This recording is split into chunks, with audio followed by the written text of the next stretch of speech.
अब कर रहे हैं क्वेश्चन नंबर 30 और ये लगभग लगभग क्वेश्चन नंबर 29 की तरह है। इसमें लिखा हुआ है कि point A and B have coordinates 7-3 and 19 respectively. Find, first part है इसका कि the slope of A B, और सेकंड पार्ट में निकालना है इसका कि the equation of the perpendicular bisector of the line segment A B, और थर्ड में लिखा हुआ है कि the value of P if -2p lie on it. तो सबसे पहले ये इसने दे रखा है हमको कि दो पॉइंट दे रखे हैं इसने ए और बी के, 7-3 और 1-9। तो सबसे पहले ए बी का स्लोप निकालना है, तो ए बी का स्लोप निकाल रहे हैं, इस लाइन ए बी का स्लोप। तो यहाँ पे लिखेंगे slope of line A B, और इसमें स्लोप का फॉर्मूला यूज कर रहे हैं। स्लोप का फॉर्मूला जो होता है वो होता है m is equal to y2 minus y1 upon x2 minus x1। तो ये वाला फॉर्मूला यूज कर रहे हैं हम इसमें। तो इसको जो है, इस लाइन का जो स्लोप है मान लो वो m1 है, इसको m1 से दिखा रहे हैं हम। तो यहाँ पे लिख देंगे हम कि m1 इज इक्वल टू, अब इसको x1 y1 ले लो और इसको ले लो x2 y2 और लगा देते हैं स्लोप वाला फॉर्मूला। तो y2 माइनस y1, y2 की जगह में कौन है 9, 9 माइनस 3, 9 माइनस 3। तो ये माइनस माइनस का प्लस हो जाएगा, तो इसे सीधे 9 + 3 लिख देते हैं। तो यहाँ पे आ जाएगा 9 + 3 upon x2 minus x1, x2 है 1 और -7, ऐसे करके आ जाएगा ये। तो 9 + 3 कितना होता है 12, तो ये हो गया 12 और नीचे आ गया -6। तो ये आ गया हमारे पास कितना -2। जब इसे सॉल्व करेंगे तो 6 2 12, तो ये हो जाएगा कितना -2 आ गया है। तो m1 की वैल्यू आ गई अब हमारे पास -2। तो AB का जो स्लोप है m1 वो आ गया हमारे पास -2। अब इसके दूसरे पार्ट में हमें इस AB के परपेंडिकुलर बाइसेक्टर का इक्वेशन निकालना है। परपेंडिकुलर बाइसेक्टर का मतलब हो गया कि एक ऐसी लाइन जो इसको दो बराबर पार्ट्स में डिवाइड कर दे और इस पे परपेंडिकुलर भी हो। तो मान लो वो लाइन जो है PQ है, PQ, ठीक है। PQ जो है इसको क्या करता है, परपेंडिकुलर बाइसेक्ट करता है। तो ऐसे करके खींच दी मैंने, ये PQ है। तो एक तो यहाँ पे 90 डिग्री का एंगल बनाएगा, और ये जो है AB का मिड पॉइंट पे जो है क्या करेगा, इसको इंटरसेक्ट करेगा। तो मान लो ये जो है M है, ये M जो है किसका मिड पॉइंट होगा, AB का, क्योंकि PQ जो है उसका परपेंडिकुलर बाइसेक्टर है, मतलब उस पर 90 डिग्री का एंगल भी बनाता है और उसको दो बराबर पार्ट्स में डिवाइड करता है।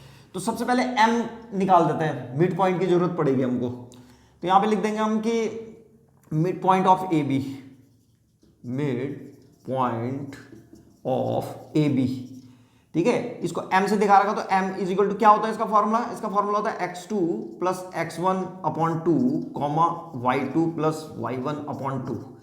तो निकालो x2 कितना है इसमें, यही है x2 है 1 और +7 हो जाएगा, तो 1 + 7 अपॉन 2, y2 + y1, तो y2 है 9 और प्लस माइनस तो माइनस हो जाएगा, तो 9 - 3, तो 9 - 3 अपॉन 2 इज इक्वल टू, ये हो जाएगा हमारे पास 8 अपॉन 2,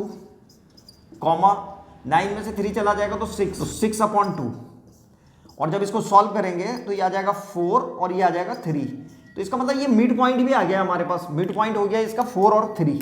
तो यहाँ पे लिख देता हूं मैं, ये 4, 3 इसका मिड पॉइंट हो गया। अब हम निकाल रहे हैं किसका इक्वेशन, PQ का। तो PQ का इक्वेशन निकालने के लिए पहले PQ का स्लोप निकालना पड़ेगा। तो अब देखो PQ का स्लोप कैसे करके निकालेंगे। यहाँ पे लिखेंगे कि let slope of PQ, slope of PQ be M2 ले लो उसको। तो यहाँ पे लिखेंगे then M1 × M2 is equal to -1। क्यों होगा M2 × -1, क्योंकि ये दोनों एक दूसरे पे परपेंडिकुलर है। इसका रीजन लिख देंगे कि PQ जो है वो परपेंडिकुलर है किस पे, AB पे। और अब यहाँ वैल्यू रखो, M1 की वैल्यू आ रखी है हमारे पास कितना, -2, और × M2 निकालना है इज इक्वल टू -1। तो इसको यहाँ नीचे भेज देंगे, तो ये जाएगा M2 is equal to -1 upon -2, तो माइनस से माइनस कैंसिल हो जाएगा। तो M2 की वैल्यू आ गई कितना, 1/2। तो अब हमारे पास PQ का भी स्लोप आ गया। PQ का स्लोप ये था M2 हमारे पास 1/2। अब PQ का इक्वेशन निकाल देंगे। यहाँ पे लिखेंगे equation of PQ, equation of line PQ। इस पे जो फॉर्मूला यूज कर रहे हैं हम वो होगा y - y1 is equal to m और x - x1। ये इस वाले फॉर्मूले से निकलेगा ये। तो इसमें अब x1 y1 किसको लेंगे, इसको लेंगे अब x1 y1, क्योंकि PQ का इक्वेशन निकाल रहे हैं। तो इसको ले लो x1 और ये है y1, ये x1 y1 बनेंगे।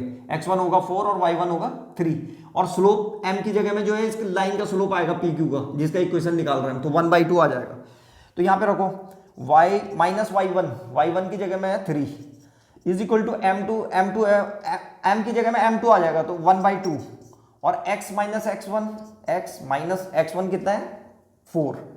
बस इसको सॉल्व कर देंगे अब। तो जब इसकी क्रॉस मल्टीप्लाई करेंगे तो ये हो जाएगा 2y minus 6 is equal to, यहाँ क्या बच गया 1 के इंटू करेंगे तो x माइनस 4। अब जब हम इसको सॉल्व करेंगे तो इसको 2y को उधर ले जाते हैं तो ये जाएगा x माइनस 2y, ठीक है, और ये माइनस 6 भी उधर जाएगा तो प्लस का 6 हो जाएगा, तो प्लस 6 और माइनस 4 इज इक्वल टू 0। इधर 0 बच गया तो 0 लिख दिया, तो ये आ जाएगा x minus 2y plus 2 is equal to 0। तो ये इक्वेशन आ गया है किसका, इस लाइन PQ का, PQ का इक्वेशन आ गया हमारे पास x minus 2y plus 2 is equal to 0। इसके थर्ड पार्ट में पूछ रहा था कि the value of P if minus 2P lie on it. Lie on it मतलब इस PQ पे अगर ये वाला जो पॉइंट है ये लाई करता है तो हमें जो है क्या करना था, इस P की वैल्यू निकालनी थी। तो देखो ये इक्वेशन आ रखी है हमारे पास, ये जो लाइन PQ थी जो परपेंडिकुलर था किस पे, AB पे, उसका इक्वेशन ये आ गया था। और वो कह रहा है कि ये जो पॉइंट है -2 और स्मॉल p वो इस पे लाई करता है, तो बस कुछ नहीं करना, इसमें x की जगह में -2 रखो और y की जगह में क्या रखना है p। तो y की जगह में p रख देंगे और p की वैल्यू निकाल देंगे। तो यहां पे हम लिखेंगे, यहां रख दो इसमें ये x minus 2y plus 2 is equal to 0 में putting x is equal to -2, putting x is equal to -2 and y is equal to कितना रखना है p इन इक्वेशन फर्स्ट। इसको फर्स्ट बना दो तो रखो, तो x की जगह में आ जाएगा -2 y की जगह में कितना रख देंगे p और प्लस 2 इज इक्वल टू 0। तो -2 और प्लस 2 कितना होता है 0 हो गया, तो यही कैंसिल हो गया। तो ये आ रहा है -2p इज इक्वल टू 0, तो p इज इक्वल टू जो है -2 को वहां भेजेंगे तो 0 अपॉन -2 तो कितना हो जाएगा 0, तो p की वैल्यू 0 आ रही है, तो यहाँ पे लिख देंगे therefore p is equal to 0। तो ये था क्वेश्चन नंबर 30।